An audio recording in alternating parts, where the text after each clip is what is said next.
became financially free in 2009, I was able to fully fund my kids' college education and set up trust for them. So they don't have to worry about buying a house. They didn't have to worry about paying for college, which is pretty cool too. So for me, it was doing for others. Yeah, what can I do for others? And get generational wealth is really valuable. By the way, that was rule number one in the 900 Rules Millionaires use: when you believe it. So let's talk about rule number 5. It was November 2006. It's actually on the Upper East Side with my wife at the time. We were celebrating her birthday and a twin's birthday, and my mom was calling. She said, "Joel, the temperature hasn't gone down since you left. It's actually at 105. I said, "Did you give her the cold compresses? Did you give her the baby Tylenol?" She said, "Yes." I said, "Okay, well, we're gonna come right now."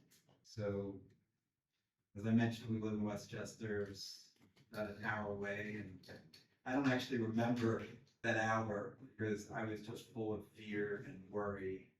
And I teach my clients now, worry is negative future planning. You're thinking about what you don't want to happen, so we're not thinking about what you do. I didn't know that back then. And we got home, took one look at my daughter Morgan, gave her more cold compresses, gave her more baby Tylenol, and called a pediatrician who knew Morgan's history and said, "Look, if the temperature doesn't go down by the morning, get it to the hospital." Temperature did go down. That was Sunday. We took her to the doctor anyway on Monday morning, just out of precaution. The pediatrician looked at Morgan, took one look at her, said, "Get it to the hospital." We go to the hospital, and we just had one question for the surgeon: "Is there anything we can do to avoid surgery?" And he's like, "No, she needs surgery." We go to the operating room. I remember we literally had to hold Morgan down as they gave her the anesthesia. And I don't remember actually when the tears stopped rolling down my face, but a couple of hours later, the doctor came out of surgery, said the surgery was a success and Morgan would be out shortly.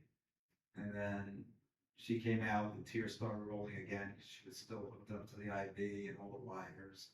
A couple of hours later, they had taken out the IV and she was smiling. Why do I tell you the story about my daughter Morgan?